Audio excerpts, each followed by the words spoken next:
Hello, I'd like to welcome everyone to today's webinar on maximizing the efficiency of late blight management using an online decision support system, which will be presented by Ian Small of Cornell University. My name is Alice Formiga, and I'll be introducing and moderating the questions for today's presentation. I also coordinate other webinars for eOrganic, which is the Organic Agriculture Community of Practice with eExtension at extension.org. Before we begin, I'd like to briefly introduce our speaker, Ian Small. Ian is a doctoral student working with Professor Bill Fry in the Department of Plant Pathology and Plant Microbiology at Cornell. His research relates to the epidemiology of late blight and the development of models and online tools to improve the efficiency of late blight management. I'd also like to thank Abby Seaman of Cornell for organizing this webinar. After the presentation, which will last about 30 minutes, we'll have another 30 minutes reserved for answering questions from the audience. If you have a question at any time during the presentation, you can simply type it into the question box on your screen and hit return. If you don't see the question box, click the small plus sign next to the word question on your control panel to open it up. We'll be reading the questions out loud to Ian, and we'll answer as many as we have time for. The slides are numbered in the left-hand corners, so if you have a question about a particular slide, you can jot down the number of the slide. You can also expand the window to full screen to see all the slides in the best detail. We'll also be running 2 quick poll questions during the webinar. The questions will just pop up on the screen, and you can click your answer with your mouse. So now I'm going to hand things over to Ian. You'll have the screen control in just a second here. Okay, just click on the screen once and you can activate it. Okay. Okay, thank you for that introduction, Alice. And I would like to welcome everyone viewing this webinar live. I appreciate that for many of you it's a busy time of year, and I think that this also makes it an appropriate time to be introducing this decision support system. Some of you are just starting your growing seasons, and others are already experiencing problems with late blight. I'll get right into the DSS now, and for those of you who are not familiar with this late blight decision support system, this is a web-based system that provides users with access to location-specific weather data, which is used to drive disease forecasting tools, as well as a model for the late blight disease. These tools provide users with real-time, in-season decision support for disease management, and built into the system is an alert function which allows users to receive notification of upcoming critical thresholds.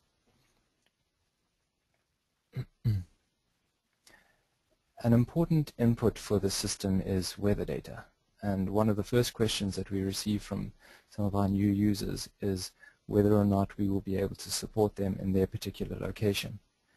We collaborate with the Northeast Regional Climate Center here at Cornell, who are partners with the National Climatic Data Center, National Weather Service, state climate offices, and other local networks to provide the weather data that we require. And the specific weather data that we require is observed and forecast hourly weather data.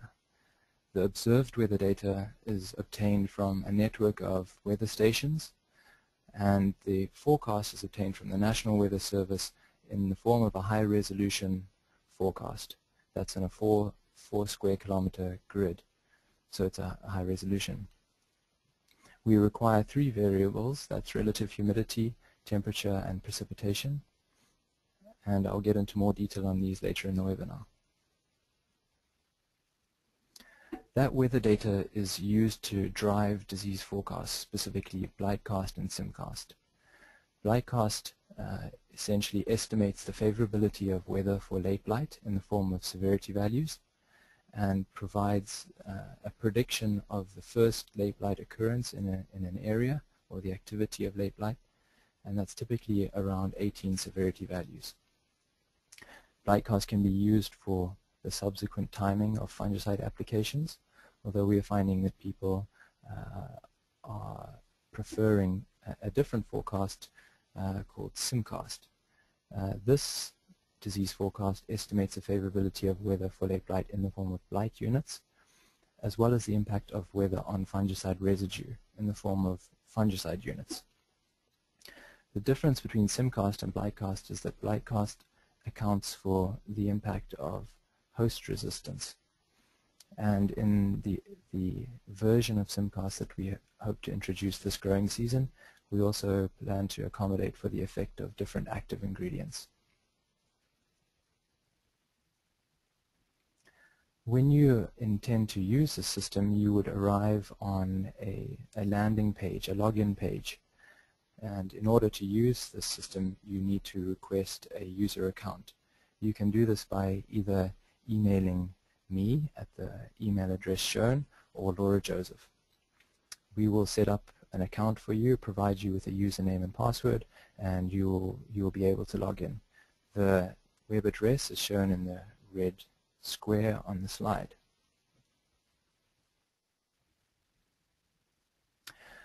Another easy way for you to access this DSS might be through the USA Blight website. On this site you'll find a drop-down stating Cornell DSS, and that links you to another website which gives some basic background on the Cornell decision support system, as well as a link to the actual website where it's hosted. When you log on to the system, you need to define a location that you're interested in. In order to do this, we require some basic information from you. We require you to select the state that you're interested in and specify a location name. It's important that you choose a name which will give you enough information to remember the specific location you're referring to at a later stage. That's because if you define multiple locations on this drop-down menu, if you've called all locations, location 1, 2, 3, etc., you may not remember where they are. You need to select the crop that is being grown at that location. At the moment it's either potatoes or tomatoes, and provide the latitude and longitude of that location. You can do this by moving this map that is shown here, by zooming in and out, changing from map to satellite, and when you see the indicator in the center of the map over the field that you're interested in, you would input the planting month and expected harvest month so we can figure out when your growing season is, and hit submit when complete. When you do that, it will take you to a tab for inputs. The way the system works is on a tab-based system, so you would be on this tab at that stage.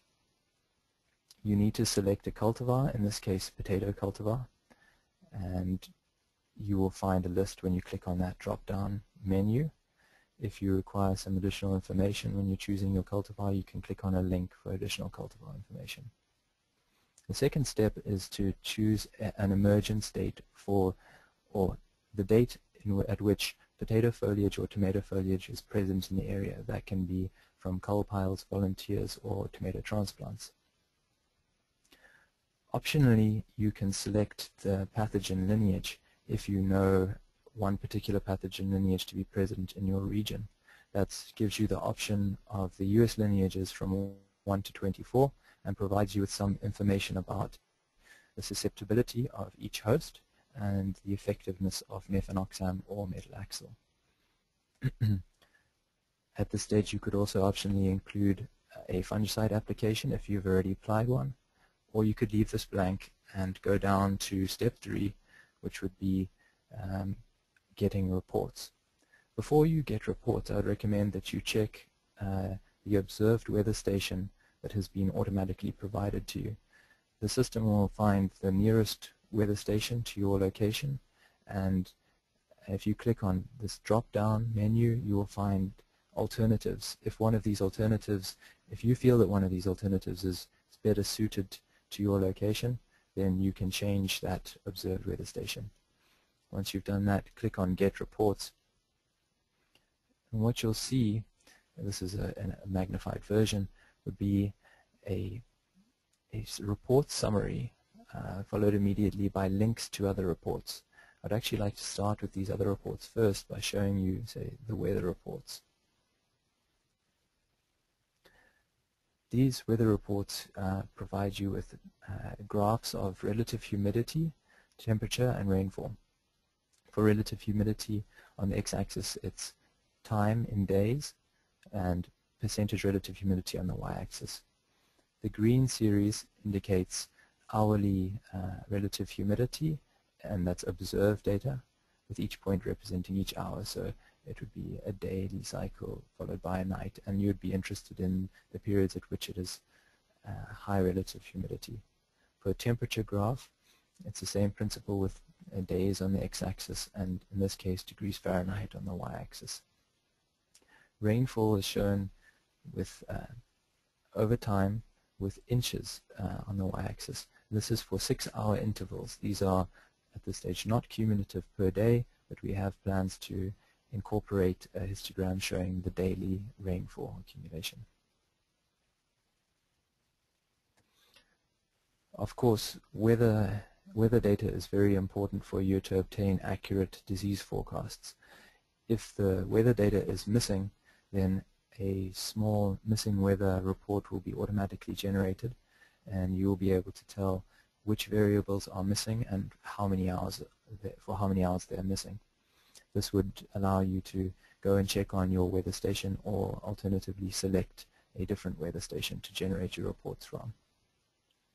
Ideally, though, this won't be the case, and what you'll end up with is a summary for your disease forecast. At the beginning of the growing season, you would likely be obtaining blight cast. That's if you haven't applied a fungicide and you have not reached 18 severity values. What this summary shows you here is date across this row, with the first day in white being the current day. These pictures were taken a few days ago, and followed by 7 days of forecast. What you see here is that the severity values here are cumulative, so over time they are adding up, and when they reach a critical threshold, the background turns a red color. If you would like to view more details about, say, the daily severity values, you would click on the Blightcast report for a detailed report. This is what the detailed report would look like.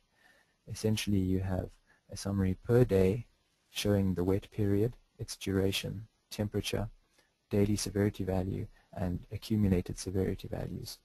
Here is a critical threshold being reached, and the numbers turn red at that stage. Once they reach a critical threshold, that would suggest that you would need to apply a fungicide. You would do this on the input or reports page, and you would have noticed that there's a field for fungicide submission. You need to input the date that the fungicide is applied, the time, and that's to determine whether rain fell before or after that specific time, and select from a list of active ingredients. This is the list of active ingredients that we intend to support this summer, and hopefully will be working in the very near future. Once you've selected an active ingredient, you're presented with another drop-down to select a product. The list of products that you are presented with are state-specific registered products for late blight of either potatoes or tomatoes, depending on what your location is set up for. Once you've selected your product, you would be asked for some other basic information, and then you would click on Submit Fungicide. What you will see then is a table showing a record of fungicide applications. That gives the date, time, the product, EPA registration number, product rate per acre, and active ingredient. And you can always change this by deleting and adding a new fungicide. You would then click on Get Reports, and what will be generated in this case is a disease forecast based on SimCast. Now, the table here shown follows the same format, with date being a current day and forecast information. And in this case, the second row represents blight units. Again, cumulative, and red background indicates critical threshold being reached. The third row shows fungicide units, and these are also cumulative, reaching a critical threshold and turning red. What we do assume for SimCast at this stage is that the active ingredient has been applied at the highest label rate.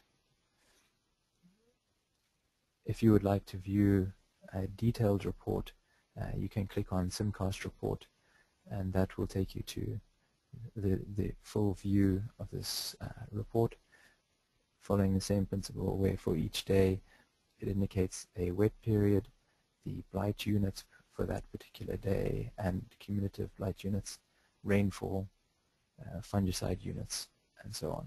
The green highlighted line indicates a spray application. Now, we assume that many of you will not have the time to check on the system on a daily basis, so we provide the option for you to set up alerts. Now, assuming you want alerts, you would need to check what you would like to be notified of. The default that we recommend would be blightcast followed by SimCast. So blightcast up until 18 severity values, or a fungicide application followed by SimCast. Alternatively, you could check blightcast or no alerts. If you choose to receive alerts, you then need to move on to a second step where you choose the form of notification you would like to receive, either email or text message. And then we require an email address, cell phone number, and cell phone carrier, as well as you to check the locations that you're interested in. That's if you've defined multiple locations and are not interested in all of them. You could uncheck some and not receive alerts for those.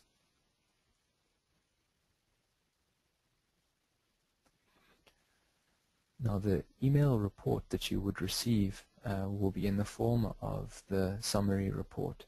So it shows for the location that you're interested in and the weather station that is selected for that location.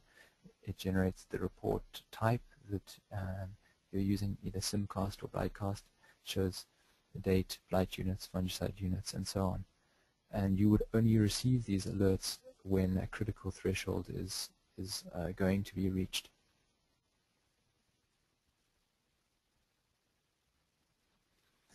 On the system, there is also a tool in the form of a late blight model.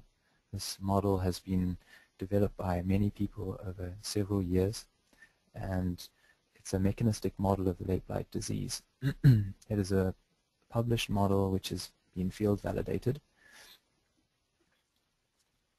In order to use this model, what we've done is to try and create a user interface which is easy to use and provides an easy way for you to input the information that is required to run this model.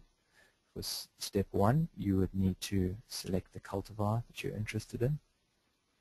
Step 2, select the potato or tomato emergence date, and in this case it would be for your crop, since the model has a plant growth component to it to account for dilution of fungicide residue by new plant growth. There's an optional field right now which shows pathogen lineage, and this lineage is currently not being used in the model, but we do have plans to potentially use this, adjust the model for this these pathogen characteristics. You would then need to select the level of disease that you're observing. You could actually leave this field as blight has not been observed, but the only output that would be of interest then would be the fungicide residue graphs.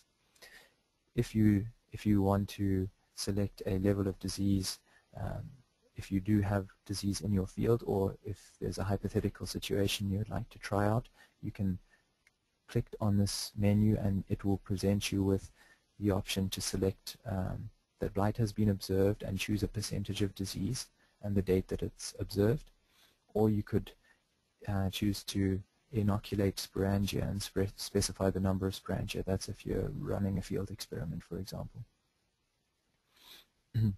Optionally, you can include fungicide, and that at this stage only accounts for chlorothalonil in the model. You would follow the same procedure as inputting fungicide on the inputs page. And for people who are interested in pathogen characteristics and their influence on the model, there is the option to adjust certain model parameters such as lesion growth rate, sporulation rate, and so on.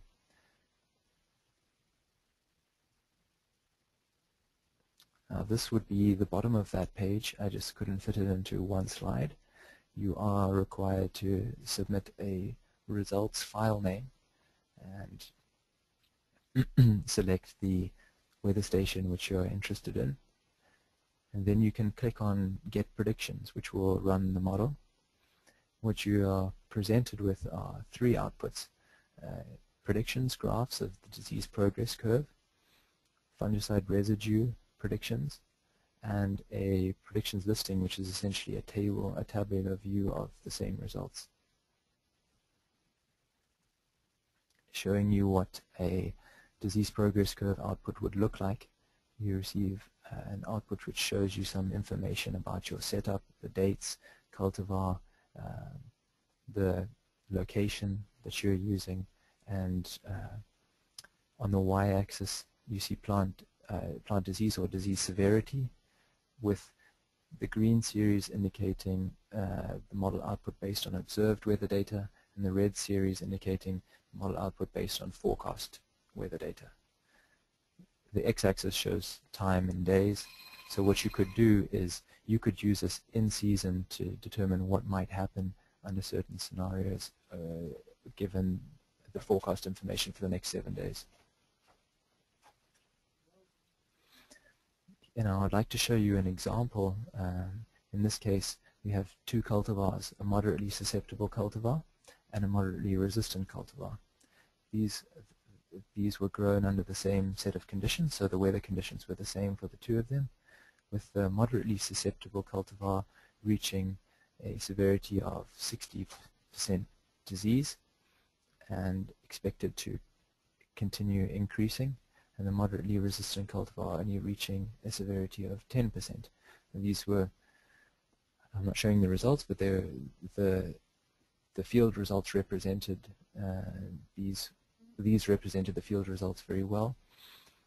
And then if we inputted fungicides applications based on SimCast recommendations, we applied 6 applications, and this managed to suppress the disease in the case of the moderately susceptible cultivar, and 5 applications for the moderately resistant cultivar, also suppressing the disease.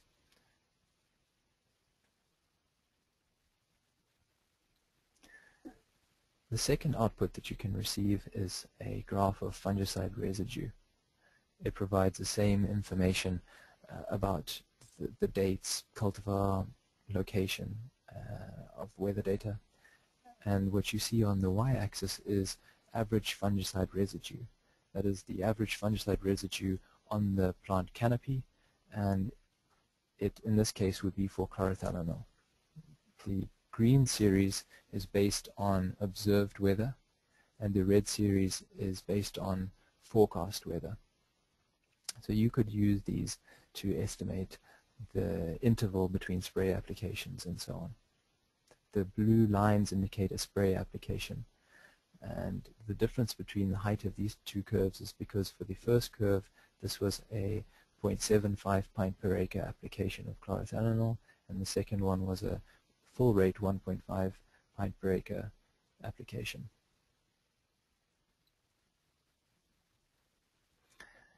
Some of our future developments that we see for this system: we plan to implement the code for a metal axle model, which would run alongside the chlorothalonil model.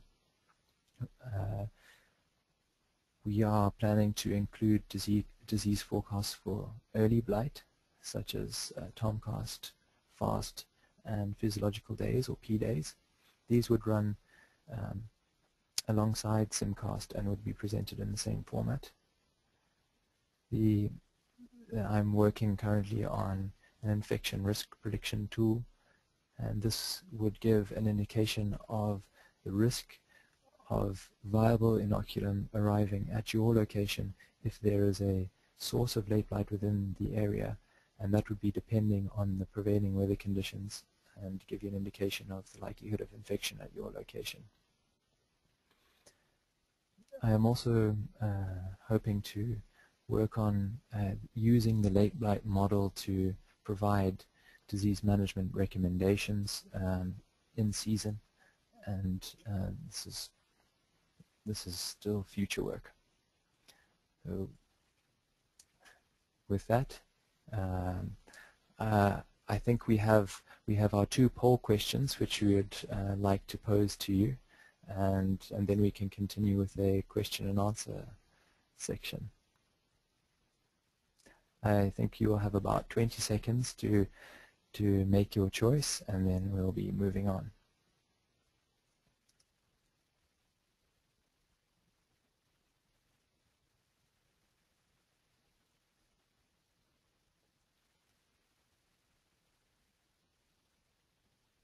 Okay, I'll launch the second one now. I'll close this one.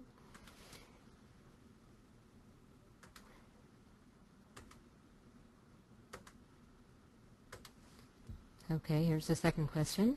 Would you like to receive alerts? We'll leave this one up for another 20 seconds or so, and then we'll move on to the question and answer.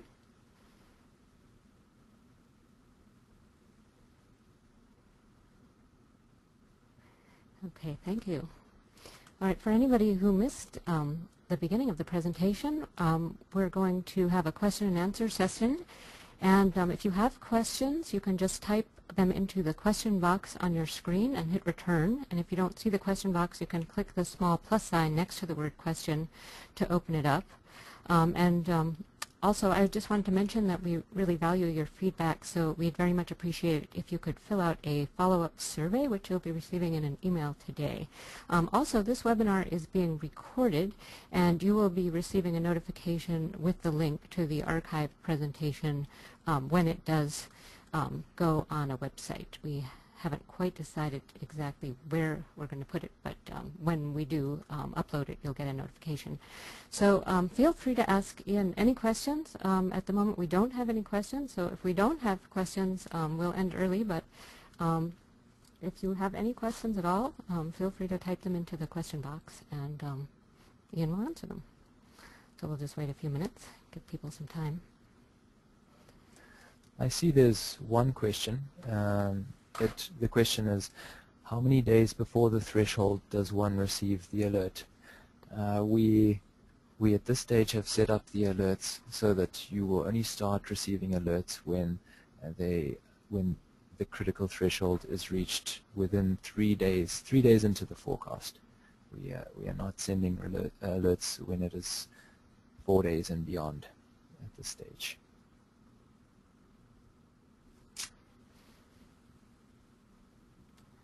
Okay, let's see. I'm looking, see if there's anybody else with any questions. Just feel free to type them into the question box. Let's see. I see someone with their hand raised. Since we have a small group, we may be able to unmute them. Okay, yeah. I'll see if I can do that. I noticed somebody did have their hand raised. So, okay, here we go. Here's the question: what is the cost of this service? The service is free. We are providing free accounts to people at this stage, and that is our plan for the future. Okay, and here's the question: what tomato varieties are in the model? There are several cultivars. I could easily provide you with a list of the cultivars, and that list is available on the system. If you would like a list of cultivars to be sent to you, please do email me at my email address that's shown on the screen, and I'll be sure to follow up with you. Okay, and another question is whether the system is open to growers to use. Yes, the system is open to growers, consultants, extension agents, researchers, anyone actually. Okay, and let's see, a lot more questions are coming in. This is good. Okay, are all the fungicides in the NIFA grant in the DSS, let's see, I'm not sure if I pronounce it properly, but ethridiazole, Flopicolide, etc.? Fluopicolide is certainly, I missed the first active ingredient that was mentioned. It And I was will ethridiazole. I think I should go back to my slide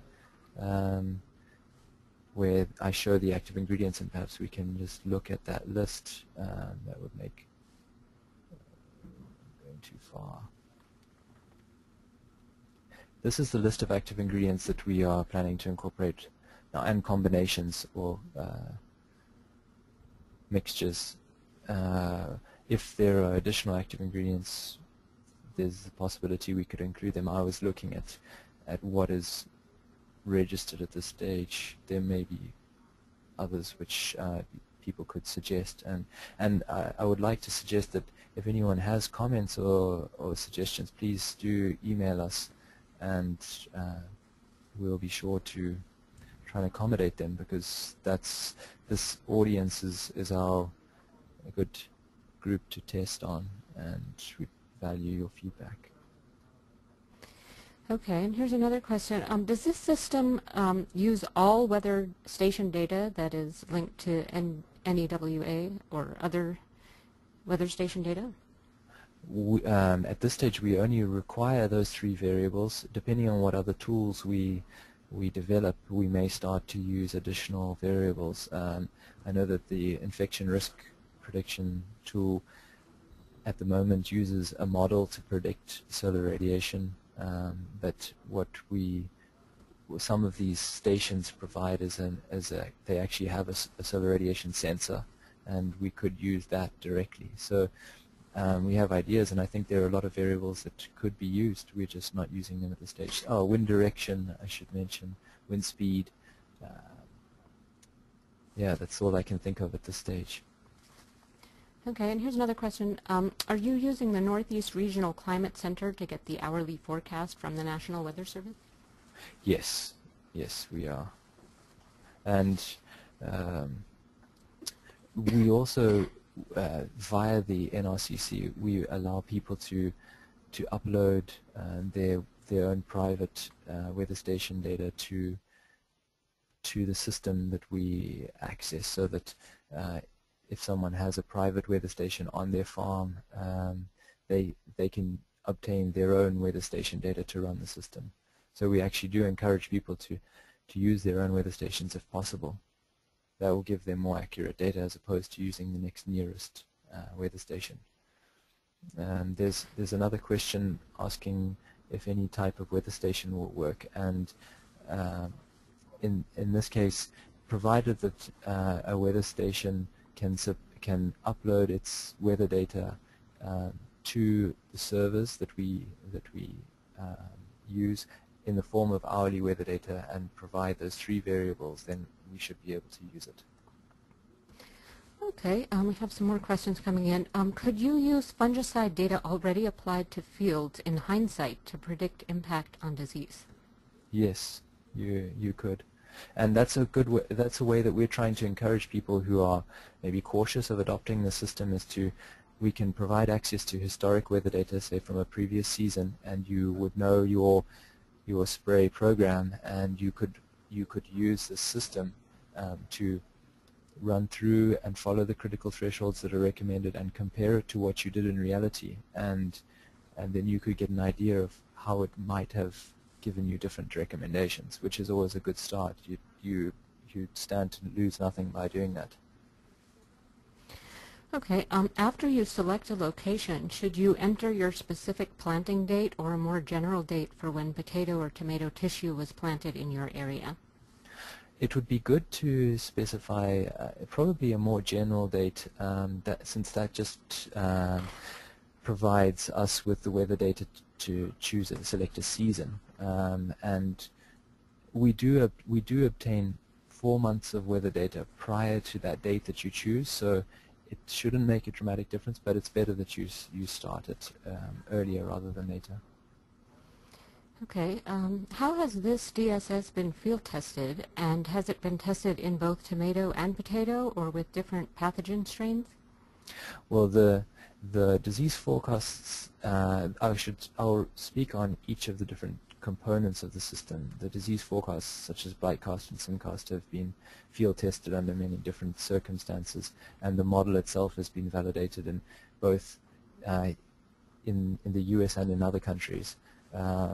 For the system itself, it's under evaluation and has been over the past 2 years, specifically on potatoes, and at this stage not on tomatoes. So that is something that is future work for us.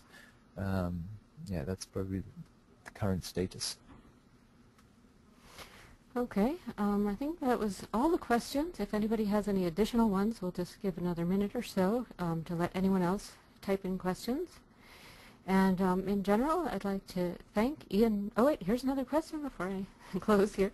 Is the link adequate to integrate the DSS into USA Blight, since there are disease occurrence alerts going out already? Can the severity alerts be better integrated with outbreak alerts in USA Blight?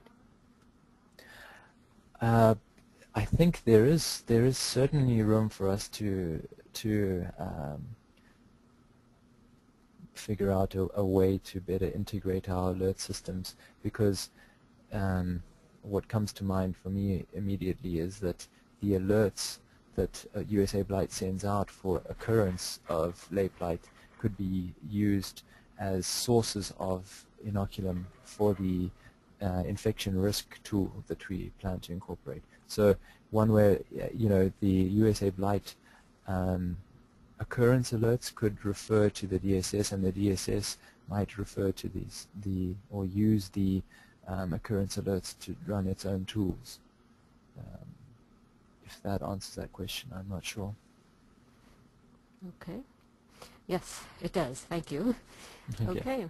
Well, good. Well, thank you very much, Ian, for presenting this webinar. We're running out of questions here, but I also wanted to mention that you can find over probably 75 presentations about organic farming on the eOrganic website at extension.org at the link on your screen. And if you have any other questions that have nothing to do with this particular system, you can use the eextension.org/ask website, and we're going to send out a follow-up survey on this webinar later today, so we'd really appreciate it if you could fill that out. We have Ian's email here, which he provided on the link in your screen here, so if you'd like to find out more or ask questions about the system, you can get in touch with him. So thank you all for coming. And yeah. Thank you, Alice, and thank you to everyone for joining us. Okay. Oh, here's one last question right before we end. Can you post the PowerPoint to USA Blight? Yes, I think we can. Okay, wonderful. All right, thank you very much.